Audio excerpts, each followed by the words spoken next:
গরিবের বন্ধু, নড়াইলবাসীর মধ্যমণি, নড়াইল জেলার গৌরব, ফ্যাসিস্ট বিতাড়িত সরকার কর্তৃক নির্যাতিত মানব মজলুম জননেতা এটিএম আজহারুল ইসলাম ভাইয়ের নিঃশর্ত মুক্তি দাবিতে ও বাংলাদেশ জামায়াত ইসলামী দলের নিবন্ধন ফিরে পাওয়ার দাবিতে আজ নড়াইল জেলা শাখায় অনুষ্ঠিত সারাদেশ ব্যাপী এই সম্মেলনে অংশগ্রহণ করার লক্ষ্যে শেখাটি ইউনিয়নের জামায়াত কর্মী শেখাটি বাজার ময়দানে উপস্থিত হয়ে স্লোগান প্রদান করেন। এ সময় তাদের এই জমায়েতে ব্যানার ফেস্টুন হাতে নিয়ে দাঁড়িয়ে স্লোগান দিতে শোনা যায়। এ সময় শেখাটি তপনবাগ যুক্ত মাধ্যমিক বিদ্যালয়ের ধর্মীয় শিক্ষক আবু সাইদ জানান,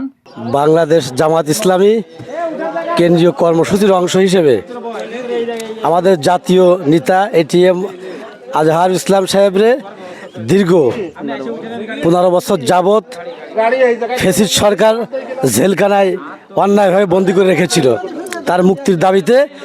নড়াইল সারা দেশ ব্যাপী বিক্ষোভ সমাবেশ, তারই অংশ হিসেবে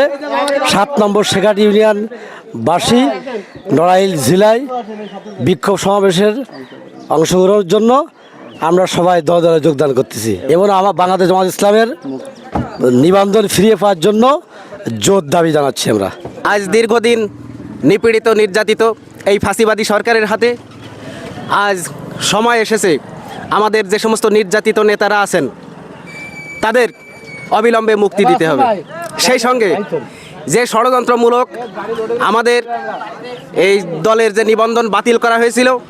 সেই নিবন্ধন আবার আমাদেরকে ফিরিয়ে দিতে হবে, এটাই আমাদের জনগণের জোর দাবি। বাংলাদেশ জামায়াত ইসলামের কেন্দ্রীয় কর্মসূচির আলোকে সাবেক ভারপ্রাপ্ত সেক্রেটারি জেনারেল জনাব মজলুম জননেতা